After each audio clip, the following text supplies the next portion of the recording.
الحمد لله نحمده ونستعينه ونستغفره ونعوذ بالله من شرور أنفسنا ومن سيئات أعمالنا قال الله تبارك وتعالى ما كان محمد أبا أحد من رجالكم ولكن رسول الله وخاتم النبيين وكان الله بكل شيء عليما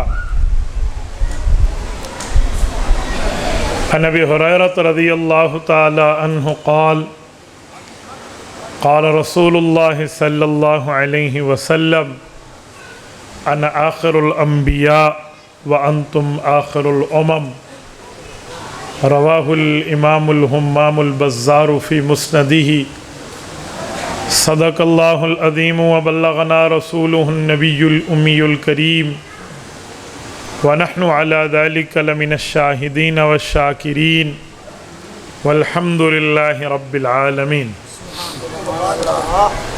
معزز دوستو، آج 14 ستمبر 2023 بروز جمعرات ہے، اور اس وقت جب میں آپ سے مخاطب ہوں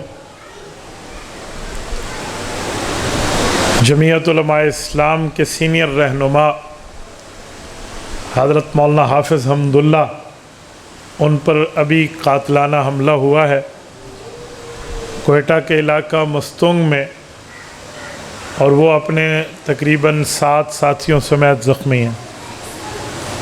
دعا فرمائیں اللہ پاک ان کو صحت عطا فرمائے اور اللہ جل شانہ اس قربانی کو قبول فرمائے. حضرت حافظ صاحب کو اللہ تعالیٰ دوبارہ اپنے پاؤں پہ کھڑا فرمائے.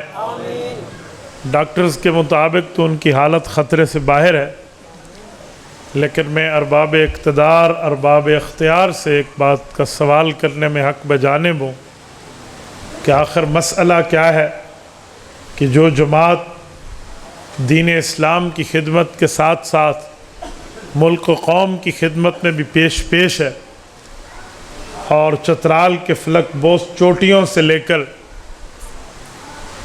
کراچی کے سمندر کے ساحلوں تک لاکھوں کارکنان پر، لاکھوں علماء کرام پر مشتمل جماعت جو 100% پرامن ہے، اس کے ساتھ ایسے معاملات کا مطلب کیا ہے؟ کیا اسلام کے ساتھ اور ملک کے ساتھ ٹھہرنے کی یہ سزا ہے؟ اور اس کے ساتھ ساتھ میں آپ حضرات سے بھی اور اپنے علماء کرام سے بھی اور جماعت کے تمام قائدین سے بھی دست بستہ، جسے کہتے ہیں نا، ہمبلی ریکویسٹ کرنا چاہ رہا ہوں کہ اپنی حفاظت کا بندوبست خود کریں. حکومت نے ہماری حفاظت نہیں کری، ہم اپنی حفاظت کا خود بندوبست کر کے چلیں. انشاءاللہ تعالی رب کریم آپ سب حضرات کے اوپر کرم کا معاملہ فرمائے. میرے دوستو، عقیدہ ختم نبوت صلی اللہ علیہ وآلہ وسلم کانفرنس ہے، تو عقیدہ ختم نبوت کے متعلق میں چند معروضات آپ کی خدمت میں پیش کر رہا ہوں. سب سے پہلی اور بنیادی بات یہ ہے کہ رسول پاک صلی اللہ علیہ وآلہ وسلم کو ہم آخری نبی مانتے ہیں، تو اس آخری نبی کا مطلب کیا ہے؟ آخری نبی کا مطلب یہ ہے کہ حضور پاک کے بعد نیا کوئی نبی پیدا نہیں ہوگا. یہ لفظ کیوں بول رہا ہوں؟ اسی لیے کہ جب ہم کہتے ہیں حضور پاک آخری نبی ہیں، تو آگے ایک لفظ کہتے ہیں جو پھر قادیانی سوال کر لیتا ہے. وہ ہم یہ لفظ کہہ دیتے ہیں کہ حضور کے بعد کوئی نبی نہیں آئے گا. بات تو ٹھیک ہے، لیکن لفظی پکڑ میں قادیانی سامنے آتا ہے کہ عیسیٰ علیہ السلام تو آئیں گے. تمہارا عقیدہ اور نظریہ ہے کہ حضرت عیسیٰ علیہ السلام نے قیامت سے پہلے نازل ہونا ہے، تو جب حضرت عیسیٰ علیہ السلام نے آنا ہے تو حضور کے بعد تو نبی آ گیا، تو لہٰذا تم کیسے کہتے ہو حضور آخری نبی ہیں؟ حالانکہ حضرت عیسیٰ حضور پاک کے بعد نہیں آئیں گے، وہ حضور سے پہلے آئے ہوئے ہیں. وہ دوبارہ کوئی سی ڈیوٹی سر انجام دینے آئیں گے. ان کے ذمہ ایک کام ہے کہ انہوں نے آ کے دجال کو قتل کرنا ہے. امام مہدی کا ساتھ دے کر حضرت امام مہدی رحمہ اللہ کے معاملات میں ساتھ رہ کر دین اسلام کا نفاذ کرنا ہے اور یاجوج ماجوج اور دجال کے خلاف جہاد کرنا ہے. اتنی سی بات ہے. تو وہ کوئی نئے نبی نہیں ہوں گے، نمبر 1. نمبر 2، وہ حضور پاک کے بعد پیدا نہیں ہوئے ہوں گے، بلکہ ان کی نبوت تو نبی علیہ السلام کے آنے سے پہلے انجیل لے کر پوری ہو چکی ہے.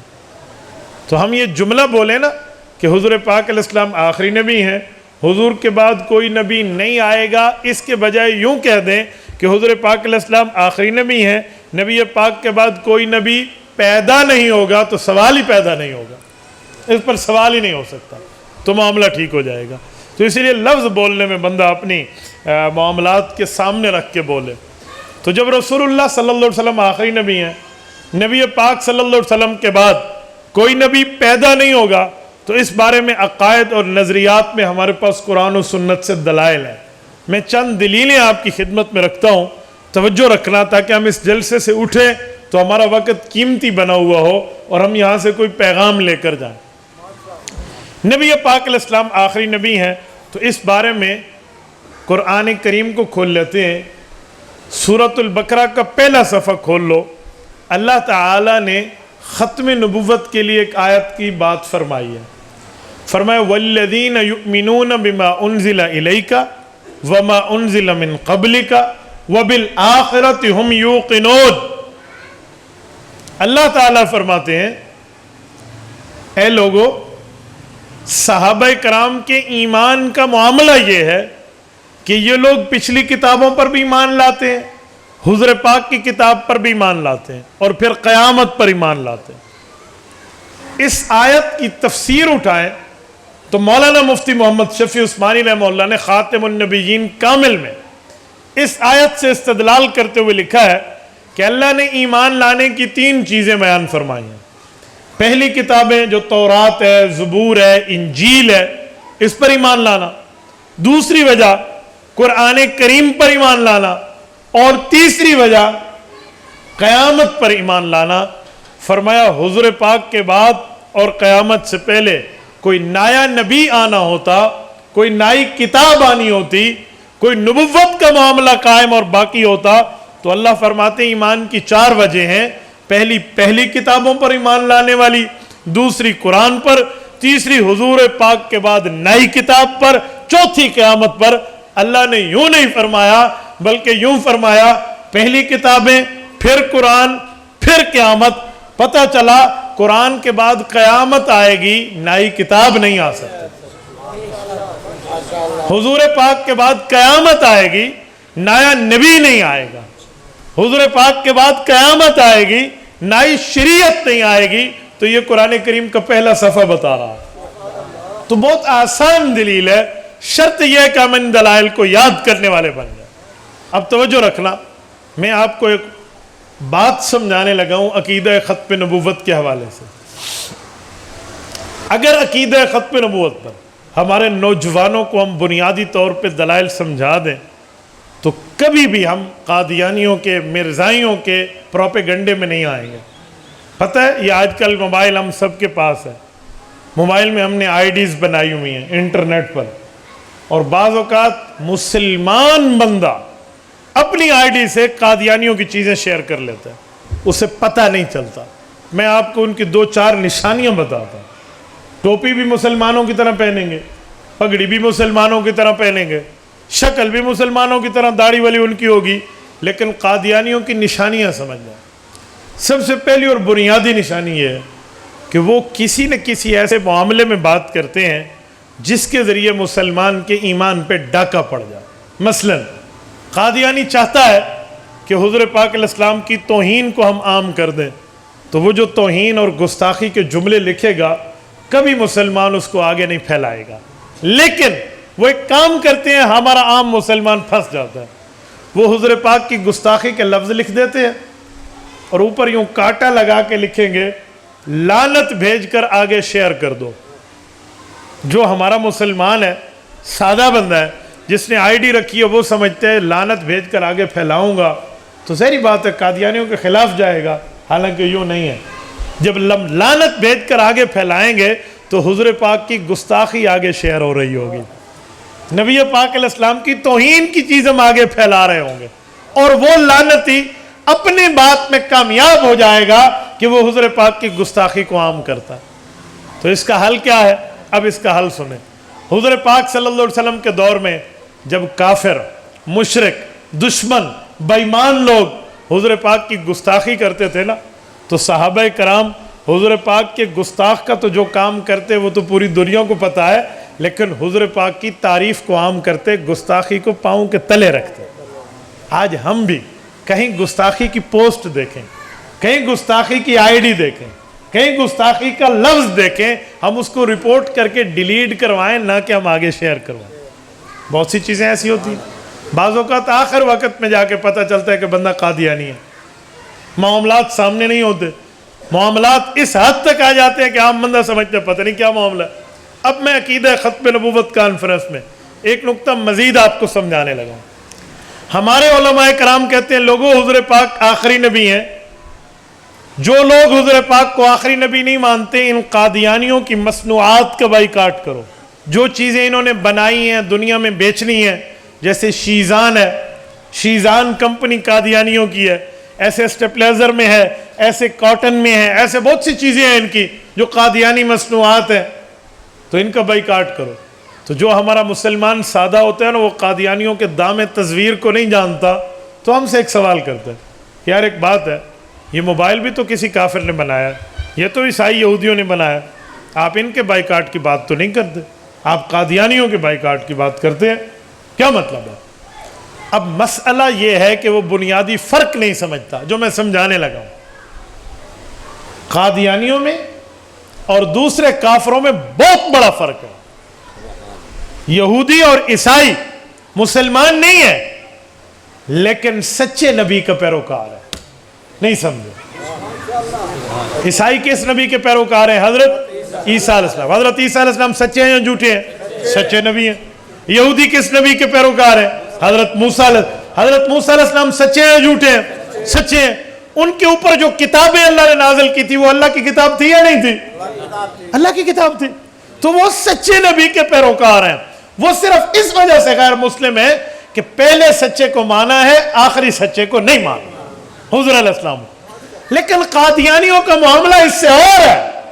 قادیانیوں کا نبی بھی جھوٹا نبی ہے، ان کی کتاب بھی جھوٹی کتاب ہے. یہ فرق ہم نہیں سمجھتے. اگر ہم اس فرق کو محلوظ خاطر رکھیں کہ قادیانیوں کا معاملہ عام کافروں والا نہیں ہے.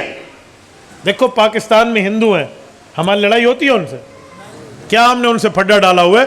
وہ اپنے مذہب کے پابند ہیں، اپنا کام کر رہے ہیں. پاکستان میں دوسرے مذاہب کے لوگ ہیں، کبھی ہم ان سے لڑے ہیں؟ مسلک قادیانی سے آتا ہے. کیوں؟ وجہ ہندو خود کو ہندو کہتا ہے، عیسائی خود کو عیسائی کہتا ہے، یہودی خود کو یہودی کہتا ہے، سکھ خود کو سکھ کہتا ہے، پارسی خود کو پارسی کہتا ہے، پر قادیانی وہ کافر ہے جو خود کو مسلمان کہتا ہے. مسئلہ یہ ہے ہم بنیادی فرق نہیں سمجھتے. اچھا جب عقیدہ ختم نبوت کا جلسہ ہوتا ہے تو لوگ ہم سے ایک سوال کرتے ہیں. میں کچھ دنوں پہلے نوشہرہ گیا، وہاں ہمارے ایک مولانا ہے بھائی ریان صاحب، مجھے وہ کہنے لگے کہ استاد جی ہمارے ہاں یہ ایک پرچی ہے، اس کا جواب دے دیں. ہاں جی کیا پرچی ہے؟ کہتے ہیں ہمارے یہاں لوگ پوچھتے ہیں کہ قادیانیوں کے خلاف جلسہ کیوں کرتے ہو؟ اس علاقے میں تو کوئی قادیانی نہیں ہے. اس علاقے میں کوئی قادیانی ہے؟ کہتے جی کوئی نہیں ہے، سارے مسلمان ہیں. تو مولویوں کو کیا پڑی ہے کہ مرزائیوں کے خلاف بات کرتے، ادھر کوئی مرزائی تو نہیں ہے. تو کہتے ہیں اس سوال کا آپ جواب دیں.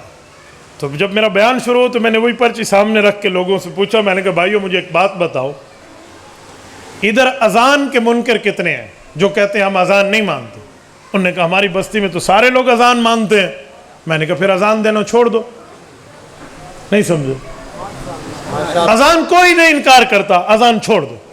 نماز کا انکار کوئی نہیں کرتا، نماز چھوڑ دو. روزے کا انکار کوئی نہیں کرتا، روزہ چھوڑ دو. کرو گے؟ کہتے ہیں نہیں وہ دین ہے. تو میں نے کہا ختم نبوت بیان کرنا دین نہیں ہے؟ خدا کے بندے، ہم مرزائیوں کے لیے بیان نہیں کرتے، ہم اپنے مسلمانوں کے لیے بیان کرتے ہیں کہ ہمارے نبی آخری نبی ہیں، اس کے دلائل یہ ہے. تم نے پتہ نہیں کیا سمجھ رکھا ہے سادے بندو کہ ہم ان کو سنانے کے لیے جلسہ کرتے ہیں. اچھا میں آپ کو ایک بات پوچھتا ہوں، مرزا قادیانی نبوت کا دعویٰ کرتا ہے 1901 میں. کس وقت؟ 1901 میں, اب 2023 ہے, آج سے 123 سال پہلے اس بےمان نے نبوت کا جھوٹا دعویٰ کیا ہے, تو اس کو تو 150 سال بھی نہیں ہوئے اس کے دعوے کو, اور ہمارے نبی کو آئے ہوئے کتنے سو سال ہو گئے؟ 1400 سال.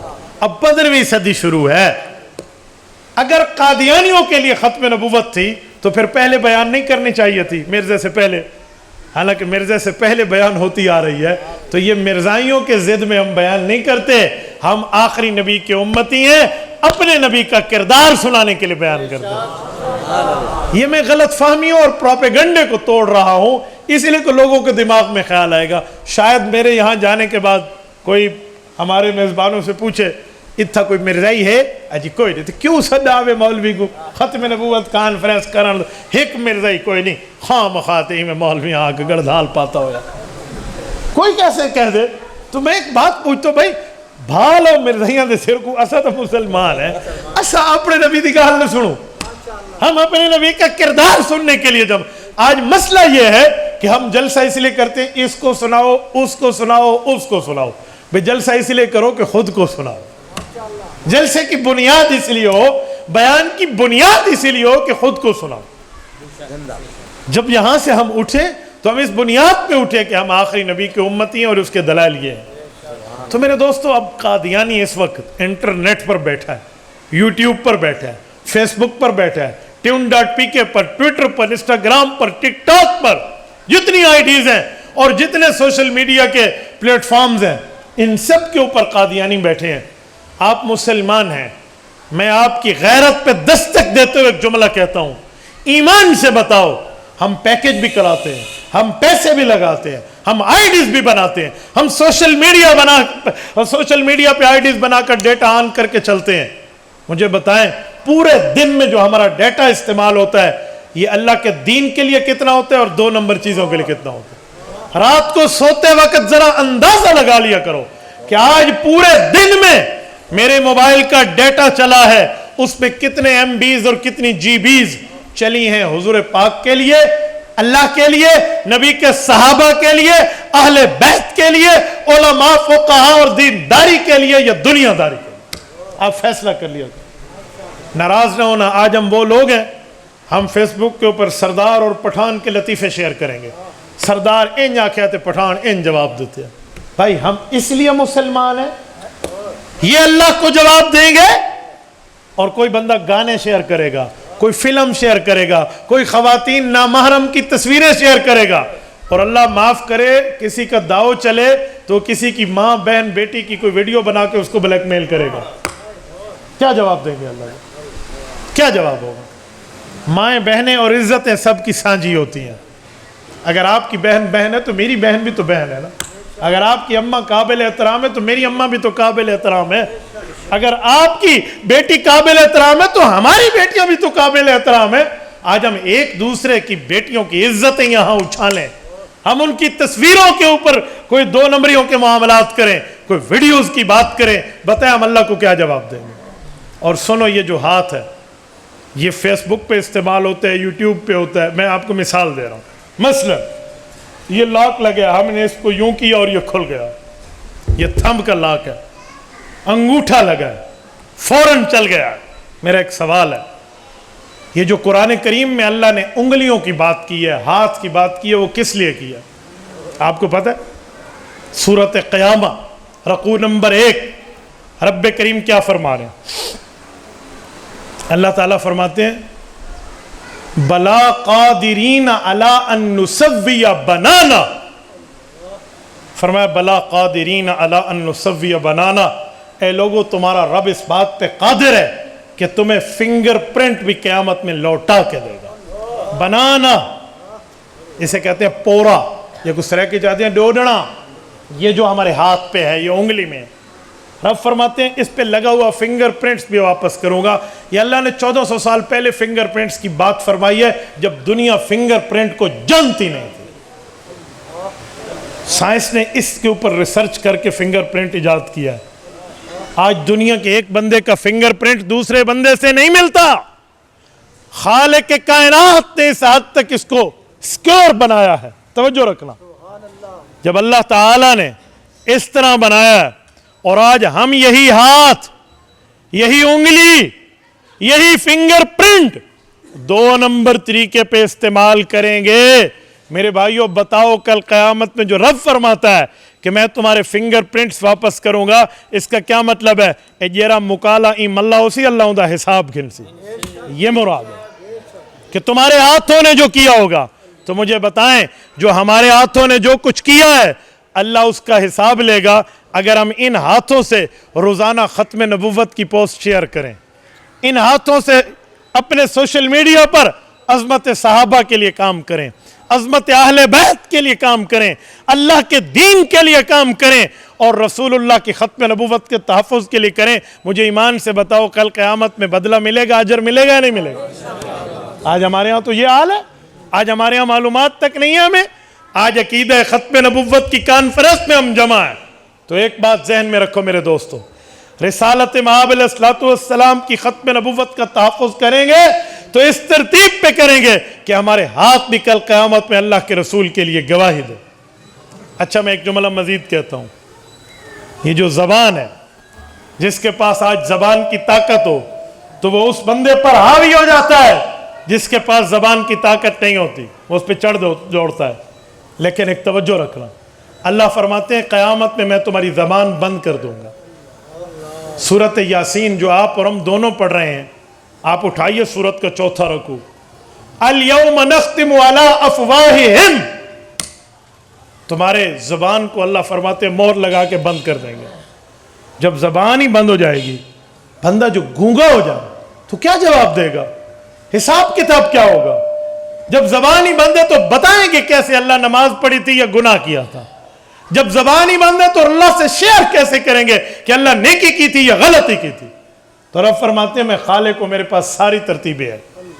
وَتَشْهَدُ أَرْجُلُهُمْ، اللہ الْيَوْمَ نَخْتِمُ عَلَىٰ أَفْوَاهِهِمْ وَتُكَلِّمُنَا أَيْدِيهِمْ وَتَشْهَدُ أَرْجُلُهُمْ بِمَا كَانُوا يَكْسِبُونَ، فرمایا تمہارے ہاتھ بولیں گے، تمہارے پاؤں بولیں گے، جسم کے اعضاء بولیں گے، اور اعضائے جسم بتائیں گے مولا ہم نے کیا کیا تھا کیا نہیں کیا تھا۔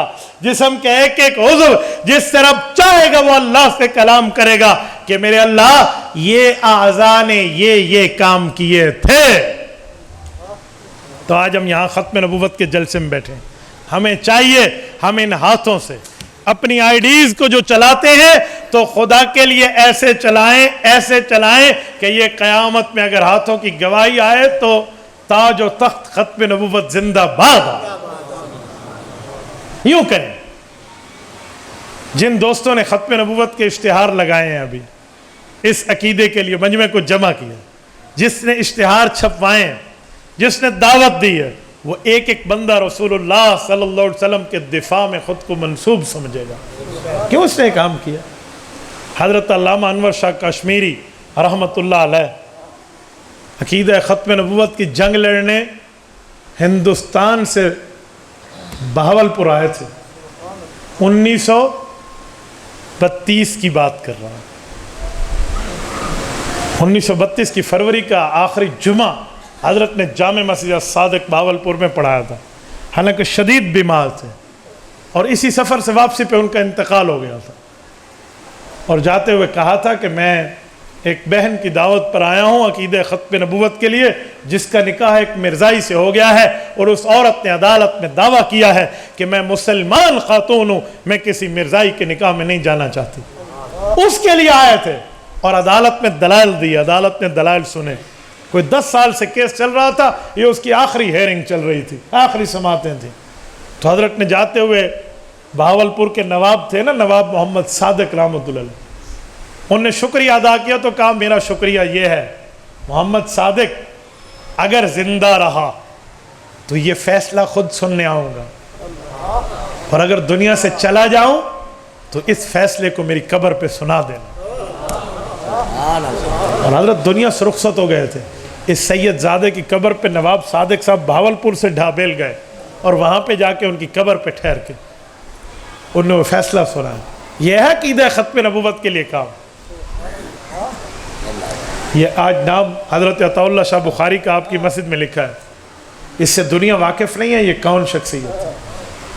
پتہ ہے ان کے لیے کیا کہتے ہیں کہ ان کی آدھی زندگی ریل میں گزری ہے، آدھی جیل میں گزری. ریل میں کا کیا مطلب؟ یہ ریل کے کوئی چلانے والے تھے وہاں کے، کوئی کنڈکٹر تھے، کوئی ٹی ٹی تھے ریل کے، کوئی ٹکٹ چیکر تھے وہاں کے؟ جی نہیں. ریل میں گزرنے کا معنی ہے کبھی سندھ جا رہا ہے تو کبھی ہند جا رہا ہے، کبھی سکھر آیا ہے تو کبھی بکھر آیا ہے. یہ عطا اللہ شاہ بخاری نے ختم نبوت کا ڈنگا بنا. اچھا مجھے بتائیں، آج آپ اور ہم لوگ، دنیا ہمیں کہتی ہے حضرت آپ چند دن دے دیں ہم آپ کو عمرہ کرا لیں. کیوں؟ آپ ختم نبوت کا کام کرتے. مجھے کتنی آفرز ہوتی ہیں. عطا اللہ شاہ بخاری کو کوئی آفر نہیں ہوئی ہوگی، اس کو کسی نے حج پہ نہیں کہا، دنیا کہتی تھی. پر بخاری ایک جواب دیتا تھا کہ میں رسول اللہ کی خاندان کا حسنی حسینی سید ہوں، حضور پاک کا نواسا ہوں.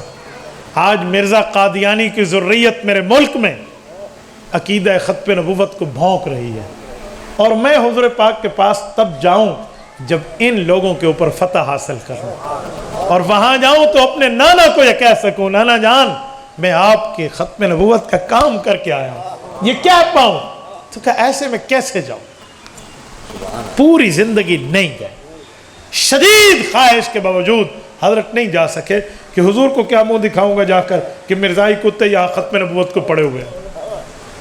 یہ ہے کہ عقیدہ ختم نبوت میں ہمارے اکابرین کا.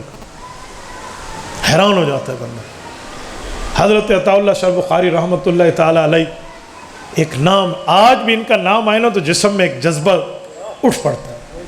ان کی قبر پہ جائیے. میں ملتان الحمدللہ کئی مرتبہ حضرت قبر پہ گیا ہوں. ٹھہر کے ایک بات سوچتا ہوں. وہ کہتے ہیں نا گردن نہ جھکی جس کی جہانگیر کے آگے، ہے اس کے نفس گرم سے گرمی ہے احرار. علامہ اقبال رحمۃ اللہ علیہ جب مجدد الف ثانی کی قبر پہ سرہند شریف گئے تھے نا، اللہ ہم سب کو ان کی قبر کی زیارت کی توفیق عطا فرمائے. سرہند گئے نا علامہ اقبال، تو حضرت علامہ اقبال ان کی قبر پہ ٹھہر کے مجدد الف ثانی کے اس کارنامے کو سلام عقیدت پیش کرتے تھے کہ جہانگیر بادشاہ نے کہا تھا نا کہ دروازہ چھوٹا بناؤ. یہ دلیلوں میں تو ہمارے سامنے نہیں جھکا، جیل تک ہم نے ڈالا، پتہ نہیں کیا سے کیا کیا، کبھی نہیں جھکا. تو چھوٹا دروازہ بنے تاکہ گزرتے ہوئے یہ سر جھکائے ہمارے سامنے. تو جب یہ گئے تھے نا، ان نے اس وقت بھی وہاں پاؤں رکھا تھا پہلے کہ میں رسول اللہ کے دین کا وارث ہوں، میں جھکنے نہیں جھکانے آیا ہوں. تو علامہ اقبال رحمۃ اللہ علیہ نے اسی کارنامے کو سامنے رکھ کے نا ان کی قبر پہ شعر پڑھا تھا اور فرمایا تھا کہ اس خاک کے ذروں میں ہے شرمندہ ستارے، اس خاک پہ پوشیدہ ہے وہ صاحب اسرار، گردن نہ جھکی جس کی جہانگیر کے آگے، ہے اس کے نفس گرم سے گرمی ہے احرار. اور یہی عطا اللہ شاہ بخاری کی قبر پہ بندے کو سمجھ آتا ہے کہ یار کس لہجے میں انہوں نے اس قادیانی کو للکارا تھا کہ جس کے لیے اس کی کمر کے پیچھے انگریز کی طاقت موجود تھی. اس وقت کا انگریز صرف حکمران پاکستان کے ایریا کا نہیں تھا، صرف ہندوستان کا نہیں تھا، وہ بر صغیر کے حکمران تھے. وہ مالدیپ سے لے کر چترال تک کا علاقہ یہ بر صغیر کہلاتا تھا. اس پورے بر صغیر کے سیاہ سفید کے وہ مالک تھے. 14,000 علماء کرام کو ایک ایک رات میں دلی کے میدانوں میں لوگوں نے پھانسیاں دی تھی اور توپ کے دہانے پر باندھ کر انہیں اڑایا جاتا تھا. اس وقت عطا اللہ شاہ بخاری کی گردن نہیں جھکی. یہ وہ ہے تاجدار ختم نبوت زندہ باد، تاجدار ختم نبوت زندہ باد، علماء حق، علماء دیوبند زندہ باد. ان اکابرین نے اس طرح کام کیا. آج یہاں جلسہ ختم نبوت کا رکھ کر ہمارے اندر اس جذبے کو دوڑانے کی ضرورت ہے. اور میرے دوستو، ختم نبوت کے پروگرام پر لوگوں میں ایک اور سوال بھی اٹھتا ہے. وہ پتہ ہے کیا؟ اور اس سوال کا شکار ہمارے بعض اپنے بھی ہو جاتے ہیں. کئی مرتبہ مجھ سے اپنے ساتھیوں نے سوال کیا کہ مولانا ختم نبوت کے لیے تو قانون بن چکا ہے کہ کوئی مرزائی خود کو مسلمان نہیں کہہ سکتا، اس کے باوجود بھی آپ ختم نبوت کے جلسے کرتے ہو، کیا ضرورت ہے؟ اس کے لیے تو قانون سازی ہو چکی ہے، منظور بھی ہو گیا. میں نے انہیں کہا ایک بات مجھے بتاؤ، کسی جگہ مسجد بنانی ہو اور وہاں پر کفار کی طرف سے دباؤ ہو کہ آپ یہاں اللہ کا گھر نہیں بنا سکتے، اور جب مسلمان اللہ کا گھر بنا لیں تو پھر گھر جا کر سو جائیں کہ اب تو بن گیا اللہ کا گھر، یا اس کی حفاظت بھی کریں گے؟ کہتے ہیں نہیں، بنانے سے پہلے اتنی حفاظت ضروری نہیں تھی کہ اب بن جانے کے بعد جتنی حفاظت کی ضرورت ہے. ہاں تو میں نے کہا جو عقیدہ ختم نبوت پر قربانیاں لگی تھی اس قانون کے لیے، عطا اللہ شاہ بخاری نے 50 سال تحریک چلائی ہے، آدھی صدی. 10 لاکھ آدمی کو گھر سے بے گھر ہونا پڑا، 1 لاکھ بندہ زخمی ہوا، 10,000 نوجوان شہید ہوئے. اتنی قربانی کے بعد اسی مسجد میں، وہاں آخری نام حضرت مفتی محمود رحمہ اللہ کا لکھا ہوا ہے، مولانا نواز رحمہ اللہ سے پہلے. اسی مفتی محمود نے قانون منظور کروایا، پوری امت کے تمام مسالک میں بریلوی، دیوبندی، اہل حدیث سب کو لے کر مشترکہ طور پہ منظور کروایا پوری امت کے اتفاق سے. تو جب یہ قانون بن گیا، لاکھوں بندوں کی قربانیوں کے بعد، اب ہم گھر میں سو جائیں کہ باہر بڑھ گیا صحیح قانون، یا اس کی حفاظت کرنی پڑے گی. کہتے ہیں حفاظت ہوگی، تو میں نے کہا اس حفاظت کے لیے تو پروگرامز ہو رہے ہیں، اس حفاظت کے لیے تو ہو رہے ہیں. تو میرے دوستو، ختم نبوت کا نظریہ بھولنا نہیں ہے.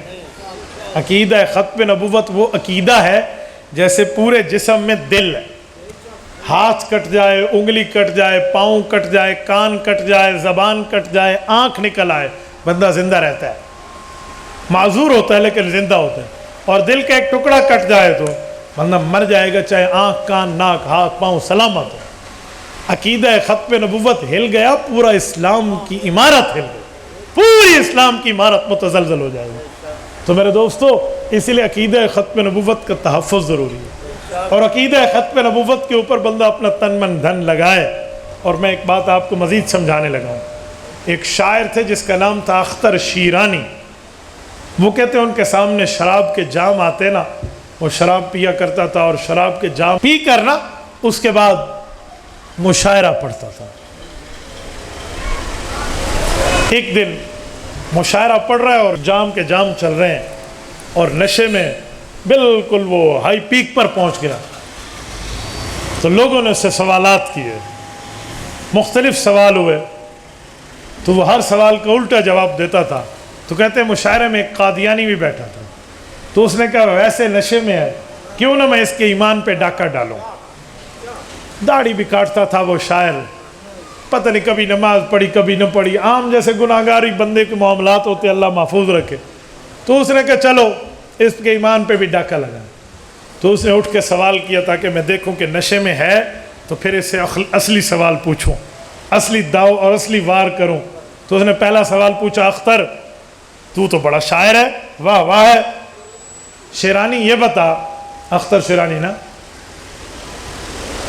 کہ تو اتنا بڑا شاعر بنا ہوا ہے، تو علامہ اقبال بھی تو ایک شاعر گزرا ہے، تو اس کے مقابلے میں شعر پڑھ سکتا ہے؟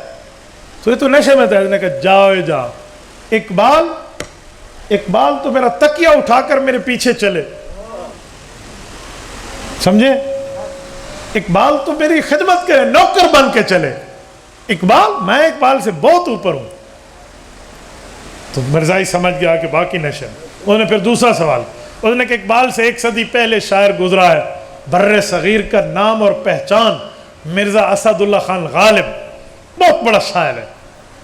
مرزا اسد اللہ خان غالب کے میں اشعار آپ کو سناؤں نا، ایسے دل ہل جاتا ہے. اس کو اتنی قدرت تھی اشعار پر. ہوئے مر کے ہم جو رسوا ہوئے، کیوں نہ غرق کے دریا، نہ کبھی جنازہ اٹھتا نہ کہیں مزار ہوتا. تیرے وعدے پہ جیے ہم تو یہ جان جھوٹ جانا، کہ خوشی سے مر نہ جاتے اگر اعتبار ہوتا. اس کی نظموں کی ایک پوری لائن ہے. تو اس نے مرزا اسد اللہ خان غالب کا نام لیا کہ اس جیسے تم شاعر ہو. تو یہ تو نشے میں تھا، کہ جاؤ، اسد اللہ غالب ہوتا تو آج میری جوتیاں اٹھاتا. اب قادیانی سمجھ گیا کہ اب میں اس کے اوپر اپنا اصلی وار کروں. تو اس نے کہا جب تو اتنا بڑا شاعر ہے تو بتا، آج اگر تیرا نبی محمد الرسول اللہ صلی اللہ علیہ وسلم ہوتے تو کیا اس کے مقابلے میں بھی تو مقابلہ کر سکتا؟ انہوں نے جب یہ سوال کیا نا، گناہگار ضرور تھا لیکن غدار نہیں تھا، وفادار تھا حضور. اس نے ایسے اپنے سر کو چھٹکا ایک دفعہ اور اپنے آپ کو ہوش میں لانے کی کوشش کی. آنکھیں سرخ تھی، کہ یہ کیا سوال کر دے. اختر شیرانی نے اسی وقت اپنے دل سے ایک جملہ کہا کہ اختر تو شرابی ضرور ہے، گناہگار ہے، داڑھی بھی تیرے چہرے پہ نہیں ہے، نماز پڑھتا ہے یا نہیں پڑھتا، لیکن ایک تجھے نبی کے ساتھ آسرے کا تعلق ہے کہ میرے نبی قیامت میں گناہگار کی سفارش کریں گے. اگر ان سب گناہوں کے ساتھ میں کل قیامت میں حضور کے پاس پہنچ گیا تو حضور نے اگر میری سفارش کر دی تو میرا بیڑا تو پار ہے. اور اگر اس موقع پر بھی تو حضور کے خلاف کوئی بکواس کر لے تو جو آخری سہارا ہے سفارش کا وہ بھی ختم. تو یہ اس نے دل میں فوراً سوچا. اور وہ قادیانی جو سوال کر رہا تھا نا، اپنا شراب کا اس میں جام اٹھایا اور اس کے منہ پہ یوں دے مارا اور یوں اسپیکر پھینکے اور اس نے چھلانگ لگائی اس کے پیچھے بھاگنے کے.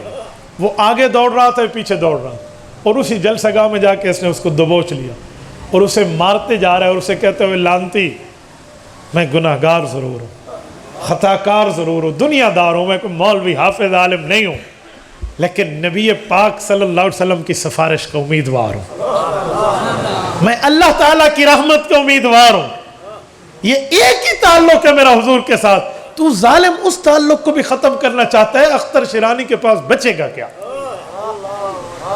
تو عقیدہ ختم نبوت ایسی چیز ہے، مسلمان جتنا گیا گزرا بھی کیوں نہ ہونا، جتنا گناہ گار، خطا کار، روسیہ کار کیوں نہ ہو، پر رسول اللہ کا وفادار ضرور ہوتا ہے، حضور کا غدار نہیں ہوتا.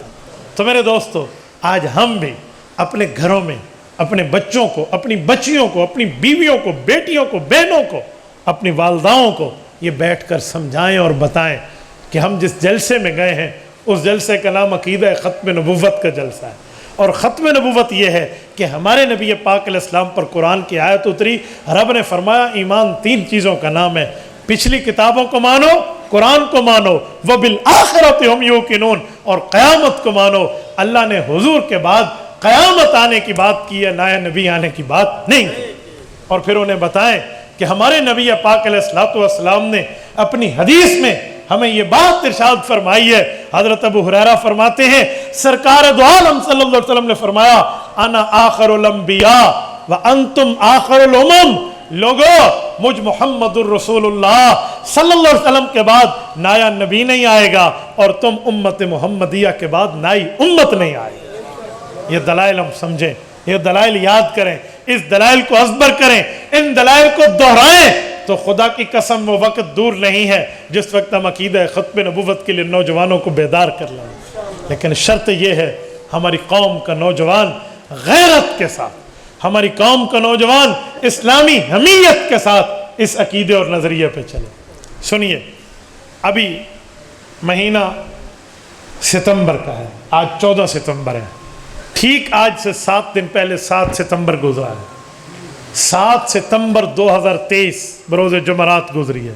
میں اس 7 ستمبر کو کشمیر کے ضلع باغ آزاد کشمیر میں تحصیل دھیر کوٹ میں بیان کر رہا تھا عقیدہ ختم نبوت سیمینار پر، وہاں جمعیت علماء اسلام آزاد کشمیر کی دعوت پر. تو 7 ستمبر کو کیا ہوا تھا تو میں سمجھانے لگا ہوں. 7 ستمبر 1974، آج سے کتنے سال پہلے؟ ایک کم 50 سال پہلے، کیونکہ 1974 ہے تو 2024 میں 50 سال ہوں گے. ابھی 2023 ہے تو ایک کم 50 سال پہلے ہمارے علماء کرام نے، تمام مسلمان مسالک نے مل کر قادیانیوں کے خلاف جو اسمبلی میں قرارداد پیش کی تھی نا، تو اس وقت کی حکومت پیپلز پارٹی کی تھی. جناب ذوالفقار علی بھٹو اس وقت کے پرائم منسٹر تھے. ہمارا اختلاف ہو سکتا ہے، آپ کا بھی ہو سکتا ہے پیپل پارٹی سے، لیکن اس مسئلے پر ذوالفقار علی بھٹو کو خراج تحسین پیش کرتا ہے. یہ بات ہے یار، سیاسی اختلاف کوئی بھی کر سکتا ہے، لیکن میں اس کی بات نہیں کر رہا. میں بات کر رہا ہوں عقیدہ ختم نبوت کے مجاہد بن کے اس نے کام کیا تھا. ہم نے دیکھا نہیں ہے، ہماری زندگیوں سے پہلے کی بات ہے، ہم نے پڑھا ضرور ہے، اکابر سے سنا ضرور ہے. اس بندے نے عقیدہ ختم نبوت پہ جو کام کیا تھا نا، پتہ کیا تھا؟ اس کے اوپر امریکہ کا دباؤ الگ تھا، اس پر قادیانیوں کا دباؤ الگ تھا، اس پر اس وقت کی اقوام متحدہ UN کا دباؤ الگ تھا. اس وقت ہماری بیوروکریسی اور اسٹیبلشمنٹ میں قادیانی موجود تھے، ان کا دباؤ الگ تھا. اور یہ سارے اسے کہہ رہے تھے اے مولویاں دا آکھا نہیں مننا، تو معاملے کو لمبا ڈالو، ڈیوائیڈ اینڈ رول، چلتے چلو. لیکن اس وقت کے تمام بریلوی، دیوبندی، اہل حدیث سارے ایک ہو گئے. انہوں نے کہا بھی سارے رولے گھر رچن ختم نبوت تے کوئی رولا کوئی دے. جو مسئلہ ہمارا ہے وہ ہم خود طے کر لیں گے، لیکن ختم نبوت پہ ہم رسول اللہ کے وفادار ہیں۔ تو سب ایک ہو کے پورے سیاسی مذہبی اسمبلی میں بیٹھ گئے کہ آپ ہمیں حل کر کے دیں۔ تو اس نے پھر کہا کہ اگر ہم قادیانیوں کی بھی بلا لیں، تو مسلمانوں نے کہا یہ دیوار تا ایسا منگتے بدے سے، ایسا تو انہوں کو انڈو کو لیندے بدے سے نا۔ پتہ ہے کیا ہوا تھا؟ ذوالفقار علی بھٹو کو اس وقت کی قادیانی مرزا ناصر نے اپلیکیشن دی تھی، ہمیں بلایا جائے، ہمیں سنا جائے۔ قادیانی خناس سمجھ دیا بھئی ایسا کوئی وجہ 30 مار خان ہے، 30 دے بعد 31 ہی ہوندہ ہے، صرف 30 تے نہیں ہوندہ۔ تو اس نے وہ درخواست بھٹو کو جمع کرا دی۔ تو بھٹو صاحب نے اپنی اس میں دراز میں ٹیبل کی دراز میں رکھا ہوا تھا۔ تو جب سارے علماء حضرت مفتی محمود رحمۃ اللہ علیہ کی قیادت میں وہاں گئے نا، تو بھٹو صاحب نے کہا کہ اگر ہم قادیانیوں کو بھی بلا لیں تو آپ حضرات ان سے بات کر لیں تاکہ کھول کے سامنے آ جائے مسئلہ۔ اس نے یوں دراز کھولی اور اپلیکیشن ان کی جو درخواست آئی تھی نکال کر مفتی محمود رحمۃ اللہ کے سامنے رکھ دی، اور اس وقت میاں شاہ احمد نورانی صاحب، پروفیسر غفور احمد صاحب، یہ سارے حضرات بھی تھے، سارے دیکھ رہے تھے۔ تو مفتی محمود رحمۃ اللہ نے بڑا زبردست جملہ بھٹو صاحب کو کہا تھا کہ جناب پرائم منسٹر، ہم تو پاکستان کے چوک و چوراہوں اور گلیوں میں قادیانیوں کو ڈھونڈ رہے تھے، یہ تو آپ کی دراز سے نکل آئے ہیں، ہم تو ان کو وہاں ڈھونڈ رہے تھے۔ اور یہ خوش قسمت دن ہوگا آج ہماری مائیں ہمیں دودھ پلانے پر فخر کریں گی کہ میرے بیٹوں نے نبوت کا تحفظ کیا۔ کہ انہیں بلائیں۔ اچھا بلایا گیا اسمبلی میں خصوصی آرڈر کے ذریعے، وہ ایم این اے بھی نہیں تھے لیکن خصوصی کمیٹی بنائی تاکہ غیر ایم این اے بھی آ سکے، بن گیا۔ اچھا پتہ ہے کتنے دن بحث ہوئی ہے قادیانیوں پہ؟ یہ 7 ستمبر کے حوالے سے جملہ کہہ رہا ہوں، 13 دن بحث ہوئی ہے، 13 دن۔ ایک دفعہ تو پورے 2 دن مرزا قادیانی کے پوتے مرزا ناصر کو دیے تھے، پورے 2 دن، کہ زور لگا اس 2 دن میں ہمیں قرآن، حدیث، صحابہ، اہل بیت سے دکھا کہ حضور کے بعد کوئی نیا نبی ہے۔ پتر زور لا، کو بھی گنا سکتے تو وہ کوئی گنا۔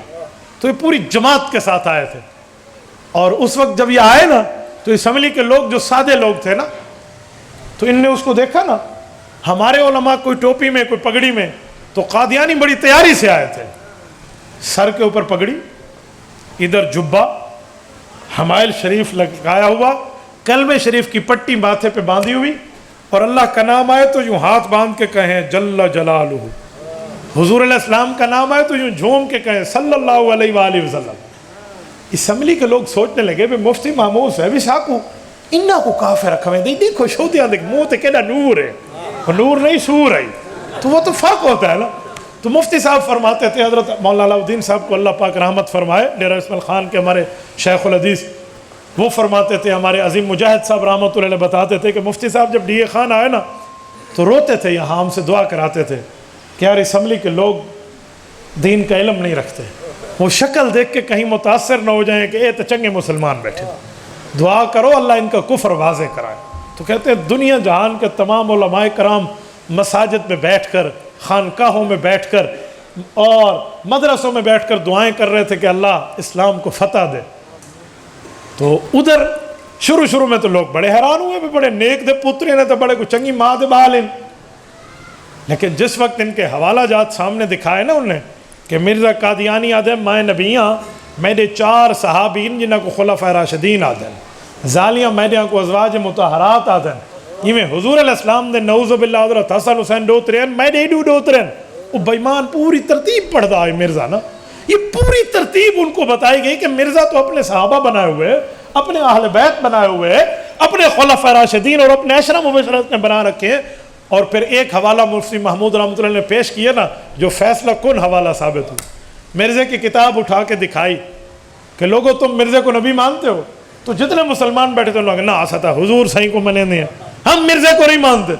تو انہوں نے کہا پھر تمہارا کیا خیال ہے یہ حوالہ سناؤں؟ انہوں نے کہا سنائیں۔ انہوں نے کہا کتاب ان کی ہے، یہ منہ پہ بیٹھے ہیں، یہ کہیں نا ہماری کتاب نہیں ہے تو مفتی محمود کو پھانسی لگا دینا، یہ کتاب ان کی ہے، چھاپی انہوں نے، پڑھ دوں؟ صاحب نے کہا پڑھ دو، کہ ناراض تو نہیں ہو کہ جی نہیں، کیا وہ سنو، مرزا قادیانی نے لکھا ہے کہ جس بندے نے میرا کلمہ پڑھا ہے اس کی ماں نے اس کے باپ کے ساتھ غداری نہیں کی، اور جس نے میرا کلمہ نہیں پڑھا، مرزا قادیانی کہتا ہے، اس کی ماں نے حرام کاری کی تھی، اس کے باپ سے دھوکہ کیا تھا۔ یہ حوالہ پیش تھیا نا تو تو مفتی صاحب سارے تو پوچھا کہ مار کا دسو ہوں تو اپنی ماما کو سچا منے دے یا کوڑا منے دے دسو معاملہ یہ دلاد ہے کہ جیڑے بندے میں نے کلمہ نہیں پڑھا ان دی ماں نے حرام کاری کی دی کیا نبی یہ چیز آتا ہوں گے این حوالے دے بعد مرزائیاں کو گال کرنے دا موقع کوئی نہیں ہے وہ آدھے نا برے بے آبرو ہو کر تیرے کوچے سے ہم نکلے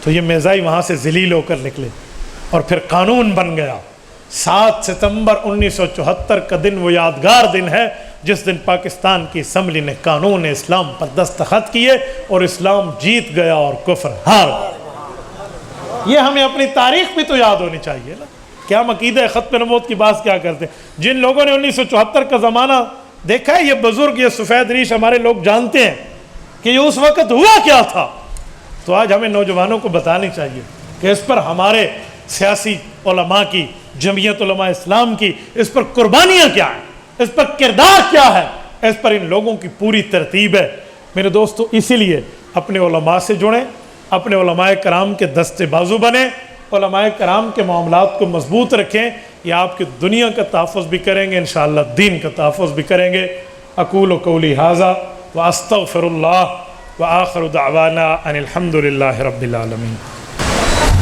مفتی صاحب سوال ہے جو جانور اللہ تعالیٰ کے نام کا دیا ہو اس جانور کے پیسوں سے میں جلسہ کرا سکتا ہوں جی نہیں جو جانور آپ نے اللہ کے نام پہ دیا ہے وہ اللہ کے نام پہ دیں اس کو بیچ کے نہ آپ جلسہ کرا سکتے ہیں نہ آپ بچے کا ولیمہ کر سکتے ہیں تو صرف مولویاں دے جلسے تے لو بالاں دے ولیمے تے نہ آکا کچھ لوگ کہتے ہیں جب نبی پاک صلی اللہ علیہ وسلم کی شادی 25 سال کی عمر میں ہوئی 5 سال اولاد نہیں ہوئی سنی کتابوں میں نبی پاک نے 10 سالوں میں 4 بیٹیوں کی شادی کیسے کی واہ میرا پتر سبحان اللہ کیا بات ہے اے کوئی شرم اور حیا ہے تم میں نبی نے شادیاں کیسے کی شادی نہیں ہوئی تھی چھوٹی عمر میں بچیوں کا نکاح ہوا تھا نکاح اور ہے شادی اور ہے کہ جس ملعون کا سوال ہے نا میں اس ملعون کو اس وقت سے جانتا ہوں جس دن سے میں نے انہیں سیدہ فاطمہ رضی اللہ عنہ والا جواب دیا تھا آج یہ ملک میں نہیں ہے یہ باہر ملک کفار کے پاس بیٹھ کے یہ پناہ لیے ہوئے ہے اس خناس کو ہم جانتے ہیں یہ گستاخ ابو بکر ہے پورا میرا 1.5 گھنٹے کا بیان یوٹیوب پر موجود ہے جس کا نام ہے اولاد پیغمبر آپ اٹھا کر سن لیں میں نے ایک نبی پاک کی بیٹی کی پیدائش اور وفات اور اس کی عمر نکاح کو ذکر کیا جھوٹ بولتے ہیں یہ چھوٹی عمر میں بچی کا نکاح ہوا تھا اور یہ بے ایمان اس میں کہتے ہیں شادیاں بھی ہو گئیں اولاد بھی ہو گئی سبحان اللہ تو ڈوگالیاں آگو ہی بدھا چا ہاں میں تمہیں کہوں میں نے تمہیں ہاتھ ملا تو اگنے گلکڑی پاتی ہے میں دی بوتھی چمی ہے چا نمو نمت تھا تو جن پہاڑوں لتھا نبی پاک علیہ السلام کی ان 10 سالوں میں جو 4 بیٹیوں کی معاملات ہیں 4 بھی نہیں ہیں 3 بیٹیوں کی بات ہے یہ جو 3 بیٹیاں ہیں 10 سال میں ماشاءاللہ ان کی عمریں اتنا حد تک تھی کہ نبی پاک علیہ السلام نے نکاح کا وعدہ فرما لیا تھا اور چھوٹی بچی کا اگر والد چاہے بچی کی خیر خواہی کے لیے تو نکاح کر سکتا ہے اجازت ہے اچھی بات ہے بڑی ہو جائے تو ان سے خود آپ پوچھ لیں لیکن نکاح ہو سکتا ہے تو یہ اتنی سی بات ہے کیا چھوٹی عمر میں نکاح بھی نہیں ہو سکتا تو اس نے نکاح کو شادی بنائی شادی کو اولاد بنائی تو اس بندے نے جھوٹ بولا ہے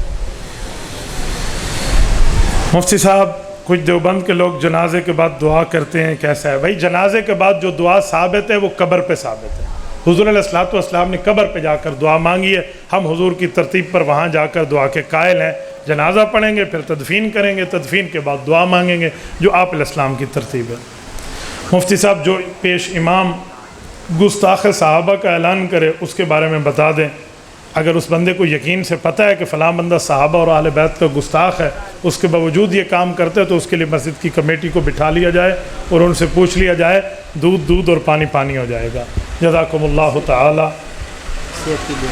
ہاں آپ سارے حضرات دعا فرمائیں بھائی سعید صاحب کے بیٹے کے لیے اللہ پاک اس کو صحت عطا فرمائے وآخر دعوانا ان الحمدللہ رب العالمین